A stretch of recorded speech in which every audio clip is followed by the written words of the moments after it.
شکریہ جی، شکریہ. بسم اللہ الرحمن الرحیم.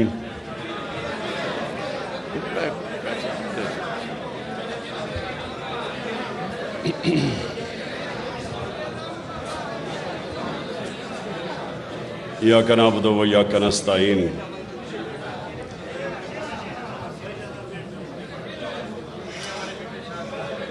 میرے معزز علماء، معزز مشائخ، میں پہلے تو آپ سب کا شکریہ ادا کرتا ہوں. آپ یہاں تشریف لائے اور میں نے آپ کی تقریریں بھی سنی. تو میں سب سے پہلے آپ کو اپنی بات شروع کرنے سے پہلے میں یہ واضح کر دوں. تھوڑا اس طرف ہو جاؤ،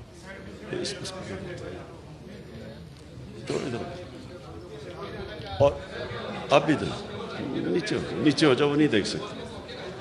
تو میں یہ واضح کر دوں کہ میں کوئی اسلام کا کوئی عالم نہیں ہوں. میں کوئی اپنے آپ کو اسکالر نہیں سمجھتا اسلام کا. لیکن میں جس طرح کل بھی میں نے یہ بات کی کہ میں نے اپنی زندگی کے تجربے سے، اور میں نے بڑا مغربی کلچر اندر سے دیکھا، اور اپنا تو میں جانتا تھا. ہم بڑے ہوئے ایک ایسے گھر میں جدھر شروع سے ہی ہمیں بڑی تربیت دی گئی اسلام کی. تو لیکن مجھے جو فرق ہے باقی لوگوں سے، میں جو مغربی کلچر ہے وہ میں شاید ہی کوئی اتنا بہتر سمجھتا ہوں جو میرے سے زیادہ. تو میرا زندگی کا سفر وہ اس طرح ہوا کہ میں جب دونوں کلچر کا موازنہ کیا تو آہستہ آہستہ میں اس نتیجے پہ آتا گیا کہ وہ جو مغربی معاشرہ ہمارے سے آگے نکلا ہے اور ہم پیچھے رہ گئے، میں آہستہ آہستہ اس نتیجے پہ آ گیا کہ اس کی ایک وجہ ہے کہ ہمارے نبی صلی اللہ علیہ وسلم رحمت للعالمین، ہمارا جو رب ہے وہ رب العالمین ہے، رب المسلمین نہیں ہے، مسلمانوں کا خدا نہیں ہے، انسانوں کا خدا ہے. اور ہمارے جو نبی صلی اللہ علیہ وسلم تھے وہ سارے انسانوں کے لیے رحمت بن کے آئے تھے. اللہ چاہتا تو وہ صرف مسلمانوں کے لیے رحمت بن کے آئے، لیکن وہ سب انسانوں کے لیے رحمت بن کے آئے تھے. اس کا کیا مطلب ہے؟ اس کا مطلب یہ ہے کہ جب اللہ ہمیں حکم کرتا ہے کہ نبی صلی اللہ علیہ وسلم کی شریعہ پہ چلو، ان کی سنت پہ چلو، تو وہ ہماری بہتری کے لیے اللہ کہتا ہے. یہ میں آپ کو پھر بتا رہا ہوں کہ یہ میں اپنے زندگی کے تجربے سے ان چیزوں پہ پہنچا، ان نتیجوں پہ پہنچا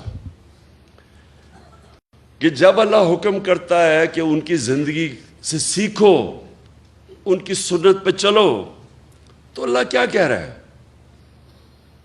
اللہ ہمیں کیونکہ ہمارے سے پیار کرتا ہے، اللہ وہ اپنی مخلوق سے سب سے زیادہ پیار کرتا ہے، تو وہ ہمیں وہ راستہ دکھا رہا ہے جو راستہ انسان کے عروج کا ہے. کیونکہ دنیا کی تاریخ میں نہ کوئی وہ انسان اس عروج پہ پہنچ سکتا ہے، نہ کبھی پہنچے گا جو ہمارے نبی صلی اللہ علیہ وسلم پہنچ ہی نہیں سکتا. کوئی اتنا بڑا لیڈر نہیں بن سکتا. کسی ایک انگریزی کتاب ہے کہ دنیا کے جو 100 سب سے عظیم لوگ، انگریزی کی کتاب ہے، ولیم ہارٹ انگریز نے لکھی ہوئی ہے. اس میں وہ کتاب 100 انسانوں کی بات کرتا ہے کہ دنیا کے سب سے عظیم انسان تھے. اس میں جو وہ سب سے نمبر 1 رکھتا ہے وہ ہمارے نبی صلی اللہ علیہ وسلم کو رکھتا ہے. کیوں رکھتا ہے؟ کیونکہ کسی انسان نے اتنی زندگی میں اچیومنٹ کی نہیں کسی انسان نے وہ دنیا کے اندر اس کو وہ عروج ملا ہی نہیں، وہ کام کیے ہی نہیں جو ایک انسان نے کیے۔ میں جب یونیورسٹی میں تھا ہم کتابیں پڑھتے تھے کہ جی وہ فلانا آدمی بڑا کامیاب ہے۔ میں کرکٹ کی بھی کتابیں، جو اچھا کھلاڑی تھا اس کے اوپر پڑھتا تھا۔ کیوں پڑھتے تھے؟ کیونکہ ہم ان سے سیکھنا چاہتے تھے، ہمارے رول ماڈل تھے۔ آج ہمارے بچے بل گیٹس کا پڑھتے ہیں کہ دنیا کا سب سے کامیاب ٹیکنالوجی کا آدمی ہے، کہ وہ کیسے پہنچا۔ اسٹیو جابز، یہ بڑے لوگ جو کامیاب ہیں، لوگ ان کی کتابیں پڑھتے ہیں۔ تو جو آج انسان سب سے دنیا کی تاریخ کا عظیم آدمی تھا، تو اللہ ہمیں حکم کر رہا ہے کہ ان کی زندگی سے سیکھو، کیونکہ اگر آپ نے اوپر جانا ہے تو ان کے راستے پہ چلو۔ اللہ کو فائدہ نہیں پہنچا سکتا کوئی، اللہ بے نیاز ہے، یہ ہماری بہتری کے لیے وہ کہتا ہے۔ تو میرا یہ سب سے پہلا یہ نتیجے پہ میں کیسے پہنچا، کیونکہ جب میں نے دونوں معاشرے دیکھے، آپ حیران ہوں گے کہ جو مدینہ کی ریاست کے اصول بنائے تھے میرے نبی صلی اللہ علیہ وسلم نے، آپ حیران ہوں گے کہ وہ ان اصولوں پہ وہ مغربی معاشرے چل رہے ہیں۔ جو انہوں نے مدینہ کی ریاست پہ ایک ان انسانوں کو جن کی کوئی حیثیت ہی نہیں تھی، ان کو دنیا کی امامت کروا دی، اور یہ تاریخ کا حصہ ہے۔ ایک کتاب ہے، بڑی تاریخی کتاب، اس کو کہتے ہیں دا فال آف رومن ایمپائر، ایک بڑا ہسٹورین گبنز اس نے لکھی ہوئی ہے۔ اس میں ایک پورا چیپٹر ہے کہ کیسے وہ رومن ایمپائر جو اتنا بڑا سلطنت تھی، سپر پاور تھی، وہ کیسے گری۔ اس میں پورا چیپٹر ہے کہ ایک انسان اٹھا عرب سے، اور دیکھتے دیکھتے اس نے گھٹنے ٹیک دیے اس کے سامنے۔ تو اس نے کیا کیا، جو چیزیں کی نا، وہ تھی مدینہ کی ریاست میں انہوں نے بنیاد رکھی۔ بنیاد کس چیز پہ رکھی؟ سب سے پہلی بنیاد رکھی عدل اور انصاف پہ۔ یہ جو آپ ایک چیز یاد رکھ لیں کہ جس معاشرے کے اندر قانون کی حکمرانی نہیں، جدھر انصاف نہیں، وہ جانوروں کا معاشرہ ہے۔ جانوروں کے معاشرے میں انصاف نہیں ہوتا۔ اللہ نے جتنے اپنے پیغمبر بھجوائے دنیا میں 1,40,000، وہ سارے ایک ہی پیغام دینے آئے تھے کہ جانوروں سے مختلف انسان کی معاشرے میں انصاف ہونا چاہیے۔ اور انصاف کا مطلب ہوتا ہے طاقتور اور کمزور کے لیے ایک قانون، قانون سے اوپر کوئی نہیں ہوتا۔ یہ یاد رکھیں، یہ سب سے بڑی بنیاد رکھی جاتی ہے ایک انسانی معاشرے پہ۔ جو نبی صلی اللہ علیہ وسلم، ان کے پاس ایک قریش، اس نے کہا جی قریش کی لڑکی نے چوری کی ہے، اس کو معاف کر دیں، قریش کی لڑکی ہے۔ تو انہوں نے کہا کہ میری اگر بیٹی بھی چوری کرے گی تو اس کو سزا ملے گی، کہ کوئی قانون سے اوپر نہیں ہے۔ اور پھر انہوں نے یہ کہا کہ تمہارے سے پہلے قومیں تباہ ہوئیں، جدھر ایک چھوٹا چور چوری کرتا تھا وہ جیل میں چلا جاتا تھا، لیکن طاقتور کو اس ملک کا انصاف کا نظام نہیں سزا دے سکتا تھا، قوم تباہ ہو جاتی ہے۔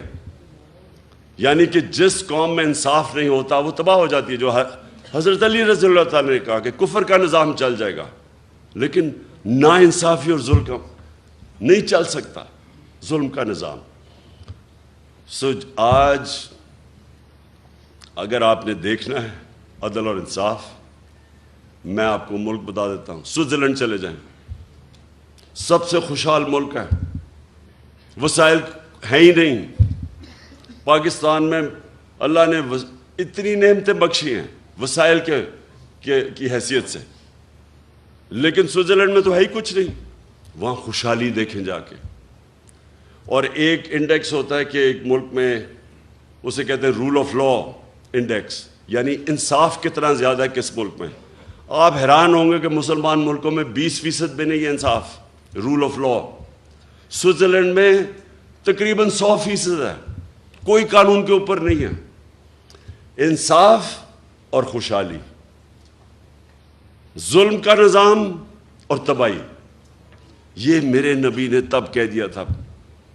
دوسری چیز، فلاحی ریاست، مدینہ کی ریاست دنیا کی تاریخ کی پہلی فلاحی ریاست بنائی گئی تھی۔ ریاست نے اپنے کمزور طبقے کی ذمہ داری لی تھی۔ ریاست نے پورے بیووں، معذوروں کو، یتیموں کو، غریبوں کو پینشنز، مسلمان کے زمانے میں، حضرت عمر کے زمانے میں پینشنز آئی تھیں، پہلی دفعہ بوڑھوں کو بھی ذمہ داری لی۔ انسانی معاشرہ تھا۔ آج اگر آپ نے یہ دیکھنا ہے فلاحی ریاست کدھر ہے، ڈنمارک، سویڈن، ناروے، برطانیہ، آپ وہاں جا کے دیکھیں کہ کیسے انسانوں کی قدر ہے۔ میں آپ کو دعویٰ کرتا ہوں کہ وہ اپنے جانوروں کا ہمارے انسانوں سے بہتر دھیان رکھتے ہیں۔ وہاں ایک پولیس والے کو 3 سال سزا دے دی کہ وہ پولیس کے کتے کے اوپر، وہ اپنے کتے پہ کسی نے دیکھ لیا کہ اس کو مار رہا تھا، پولیس والے کو سزا دے دی۔ یا پولیس والے انسانوں کے ساتھ کیا کرتے ہیں؟ ابھی وہ شہباز گل کے ساتھ کیا ہوا ہے؟ 2 دن پکڑ کے اس کو مارا، ننگا کر کے اس کو تشدد کیا۔ وہاں انسانوں کو، انسانیت کا تو نظام اور ہے، وہ جانوروں کو، ان کی ایک ہے RSPCA، وہ دیکھتی ہے کہ کئی جانوروں پہ تو نہیں ظلم ہو رہا۔ اور یہ کدھر شروع ہوا تھا؟ حضرت عمر نے کیا کہا تھا کہ اگر کتا بھی میری ریاست کے اندر بھوکا مرے میں ذمہ دار ہوں۔ بس میں ذرا چاہتا ہوں کہ میری آپ آج بات سن لیں، کیونکہ میں پھر آخر میں آنے لگا ہوں یہ حقیقی آزادی کے اوپر۔ دیکھیں، جو نبی صلی اللہ علیہ وسلم کی سنت پہ چلے گا معاشرہ، وہ اوپر چلا جائے گا، چاہے وہ مسلمان ہے یا نہیں ہے، کیونکہ وہ رحمت للعالمین ہے۔ اور جب ہم اپنے آپ کو مسلمان کہتے ہیں اور ان کے اصولوں پہ نہیں چلتے، تو پھر ہمارے سامنے تو انہوں نے کہا ہے کہ قومیں تباہ ہو جاتی۔ آج اب دیکھیں، میں زندگی کے 20-30 سال مغرب میں گزارے ہیں، وہاں تصور بھی نہیں کوئی کر سکتا کہ ایک ملک کا مجرم پکڑا جائے کہ لندن کے اندر بڑے بڑے محلات لیے ہوئے اور ایک رسید نہیں ہے کہ کدھر سے پیسہ آیا۔ 3 دفعہ پرائم منسٹر، بچے اس کے لندن بیٹھے ہیں، اربوں روپے کے گھروں میں رہتے ہیں، کہتے جی ہم پاکستانی شہری نہیں، اس لیے ہم بتاتے نہیں ہمارے پاس پیسہ کدھر سے آیا۔ وہ عدالت، سپریم کورٹ اس کو کنوکٹ کرتی ہے، مفرور جھوٹ بول کے ملک سے باہر بھاگتا ہے، اور وہ آج پاکستان کے فیصلے کر رہا ہے۔ وہاں بیٹھ کے ابھی یہ جو آڈیو لیکس آئی ہیں، یہ جو انکشاف آپ کے سامنے ہوئے ہیں، ان کے اندر پتہ چلے گا کہ وہ سارے ایک مفرور، ایک کرپٹ آدمی، ایک جھوٹا آدمی، ایک اربوں روپے اس ملک کے چوری کر کے بڑے بڑے محلت میں باہر رہنے والا آدمی، وہ ملک کے فیصلے کر رہا ہے۔ یہ مغرب میں تصور بھی نہیں ہے۔ اور اس کا جو منشی اسحاق ڈار، وہ جو آیا ہے، یہاں پہنچا ہے، سوچیں کہ اس کو نیب نے بلایا، پوچھا کہ تمہاری پراپرٹیز کدھر سے آئی ہیں، بجائے جواب دینے کے لیے پرائم منسٹر کے جہاز میں مفرور ہو جاتا ہے۔ نون لیگ کے زمانے میں وہ آج پاکستان آ گیا ہے اور فائنانس منسٹر بن رہا ہے۔ یعنی اب پاکستان کا پیسہ، فائنانس کس کے حوالے کر رہے ہیں؟ جو مفرور 5 سال سے بھاگا ہوا تھا کہ جی میری طبیعت ٹھیک نہیں تھی، وہ ابھی تک یہی نہیں پتا کہ 5 سال کس چیز کا علاج ہو رہا تھا، اس کا کوئی ایسی بیماری ابھی تک پتہ ہی نہیں ہے جس کو 5 سال لگ رہے تھے، وہ بیماری نہیں تھی، ڈرا ہوا تھا، اور تب اب ڈیل کر کے یہاں پہنچا ہے، اور اب آ کے پاکستان کا فائنانس منسٹر بنے گا۔ 22 کروڑ قوم کی، یعنی آپ کے خزانے پر بیٹھے گا، بلے کو بٹھاؤ گے دودھ کی حفاظت کرنے کے لیے، یہ کسی مغربی معاشرے میں نہیں ہو سکتا، کیونکہ وہاں انصاف ہے۔ اور میں جب یہ چیزیں آپ کے سامنے رکھتا ہوں، اور یہ جو ابھی آپ نے فضل الرحمان کی بات کی، یہ اس گورنمنٹ کا حصہ ہے جدھر یہ ظلم ہو رہا ہے۔ سارے 60% جو کیبنٹ بیٹھی ہے، 60% کیبنٹ ضمانت پہ ہے، کرپشن کے کیسز کی ضمانت پہ ہے۔ یہ کس مغربی معاشرے میں ہوگا؟ اس لیے وہ ہمارے سے آگے ہیں کہ وہ ان کے جو احکامات میرے نبی نے ہمارے لیے، مسلمانوں کے معاشرے کے لیے جو ہمیں کہا تھا کہ یہ آپ کے لیے لازمی ہے، وہ ادھر چل رہے ہیں۔ انسانیت وہاں بہتر ہے، فلاحی ریاست بہتر ہے۔ وہاں غریب آدمی بے روزگار ہوتا ہے، اس کو پیسے ملتے ہیں جب تک روزگار نہیں ملتا۔ وہاں غریب آدمی کے لیے بہترین سکول ہیں، مفت پڑھائی ہے۔ غریب آدمی کسی ہسپتال میں جائے، اس کو مفت علاج ملتا ہے۔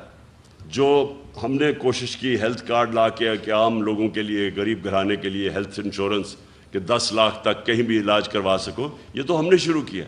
یہ سارے مغرب میں ہیں۔ ادھر فلاحی ریاست ہے، عدالت میں جاتا ہے غریب آدمی، حکومت اس کو وکیل کر کے دیتی ہے، حکومت انصاف دیتی ہے اس کو۔ اس لیے اللہ کی برکت آتی ہے وہاں۔ جب غریب آدمی کی آواز، اس کی جب دکھ اور درد کی آواز اوپر سنتا ہے، اور جب آپ اس کی خدمت کرتے ہیں وہ بھی سنتا ہے اوپر والا۔ تو میں نے وہ معاشرے دیکھے ہیں۔ اس لیے جب میں آیا تو حکومت میں جب میں آیا، حکومت سے پہلے میں بات نہیں کی، جب میں حکومت میں آیا، پرائم منسٹر بنا، تب میں شروع ہوا کہ یہاں ریاست مدینہ کے اصولوں پہ پاکستان کو کھڑا کرنا ہے۔ اس لیے کیا کہ یہ کوئی نہ سمجھے کہ میں ووٹ مانگنے کے لیے کر رہا ہوں، کہ لوگ میری نیت پہ نہ شک کریں۔ جس طرح فضل الرحمان اسلام کو بیچتا ہے، اس کو جو مرضی فتویٰ دلوانا اسے دلوا لو، اگر اس کو تم پوزیشن دے دو۔ اس کا تو مقصد اسلام، اگر 30 سال سے وہ پالیٹکس میں ہے، مجھے بتائیں کہیں دنیا کے اندر اس نے ایک دفعہ اسلام کی کوئی بات کی ہے باہر جا کے؟ اور یہاں بتائیں پاکستان میں کتنے لوگ اس کو دیکھ کے مسلمان ہوئے ہیں؟ میں دعویٰ کرتا ہوں کہ لوگ اس کو دیکھ کے اسلام سے دور ہو جاتے ہیں، کیونکہ وہ جب دیکھتے ہیں کہ صرف ایک انسان کے جو دین کے اوپر بات کر رہا ہے، سارا بات فتوے دین پہ دے رہا ہے، اور اس کے ضمیر کی قیمت ایک ڈیزل کا پرمٹ ہو، کون اس کو سمجھے گا؟ اس لیے میں آپ سے آج اپنے علماء اور مشائخ آپ سب سے یہ کہنا چاہتا ہوں کہ دیکھیں، یہ بڑا پاکستان ایک فیصلہ کن موڑ پہ کھڑا ہے۔ انہوں نے جو باہر کے لوگ تھے، جو باہر کی قوتیں تھیں، وہ اس لیے نہیں انہوں نے مجھے یہ سازش کر کے ان ساروں کے ساتھ مل کے اندرونی اور بیرونی ملک مل کے سازش کر کے ہٹایا۔ اس لیے نہیں ہٹایا کہ وہ مجھے جانتے نہیں ہیں، مجھے سب سے زیادہ مغرب میں لوگ جانتے ہیں۔ انہوں نے اس لیے ہٹایا کہ وہ اس ملک میں ایسے لوگ چاہتے ہیں جو ان کی غلامی کریں، اور جتنا بڑا ڈاکو ہوتا ہے اتنا ہی وہ بزدل ہوتا ہے، کیونکہ اس کو پیسہ بچانا ہے اپنا۔ پیسے بچانے کے لیے وہ ملک کو قربان کرنے کے لیے تیار ہو جاتا ہے۔ ان سب کے پیسے باہر پڑے ہیں، ان کا اربوں ڈالر باہر پڑا ہے، چاہے یہ زرداری ہو، چاہے نواز شریف ہو، یہ خان 30 سال سے پیسہ چوری کر رہے ہیں ملک کا۔ ان کو اسی طرح کے لوگ چاہیے آپ کے اوپر، کیونکہ وہ جو ان کو کہیں گے وہ کریں گے۔ جب زرداری اور نواز شریف 10 سال 8 سے لے کے 18 تک جب یہ اقتدار میں تھے، 400 ڈرون اٹیک کیے امریکہ نے پاکستان پہ۔ یہ دنیا کی تاریخ میں کبھی نہیں ہوا کہ جس ملک کے لیے آپ جنگ لڑ رہے ہیں وہ آپ کے اوپر ہی اٹیک کر رہا ہے، یہ کہیں نہیں ہوا آج تک۔ اور یہ سارے انسانی حقوق کی خلاف ورزی تھی، یہ سارے انٹرنیشنل لاز کی خلاف ورزی تھی۔ کوئی قانون آپ کو اجازت نہیں دیتا کہ آپ ہی فیصلہ کریں دہشت گرد کو آپ ہی مار دیں۔ ہمارا وہ الطاف حسین بیٹھا ہوا ہے لنڈن میں، 30 سال سے. کیا کہیں گے کہ ہم ڈرون میں اٹیک کر کے اس کو مار سکتے ہیں؟ کوئی اجازت دے گا آپ کو؟ کہیں گے عدالت پہ جاؤ. اور ہمارے یہاں لوگوں کو کتنے بے قصور لوگ مارے یہاں. اور یہ دو بیٹھے ہوئے تھے, ایک دفعہ ان کے منہ سے امریکہ کے خلاف بات نہیں نکلی. کس نے اس کے خلاف پروٹیسٹ کیا؟ تحریک انصاف نے. ہم نے جا کے دھرنے دیے ڈرونز کے خلاف, ہم نے جا کے ساری جگہ اٹھایا. ان دونوں حکمرانوں نے کبھی کچھ نہیں کیا, کیونکہ ان کے پیسے باہر پڑے ہیں, یہ اپنے پیسے کے غلام ہیں. آزادی جو حقیقی آزادی ہے وہ سب سے پہلے تو وہ آتی ہے کہ ایک حکومت ایسی ہو جو اپنے لوگوں کی بہتری کے لیے فیصلہ کرے, جو اپنے جس نظریے سے پاکستان بنا تھا اس کے لیے فیصلے کرے. اور وہ جب آپ ایک آزاد, خود جب حکومت آتی ہے جو آزاد فارن پالیسی, تو وہ اس کو مشکل وقت سے نکلنا پڑتا ہے, کیونکہ آزادی کوئی پلیٹ میں نہیں دیتا کسی کو. آزادی کے لیے جدوجہد کرنی پڑتی ہے. ہمارے نبی صلی اللہ علیہ وسلم مدینے میں پہلے دن آزادی نہیں مل گئی تھی. کفار نے پوری کوشش کی. جنگ احد کے اندر بڑی مشکلوں سے مسلمان بچے. پھر جنگ خندق کے اندر تو سارے سمجھ رہے تھے کہ بچیں گے نہیں, اتنی بڑی فوج آئی اور گھیر لیا تھا ان کو.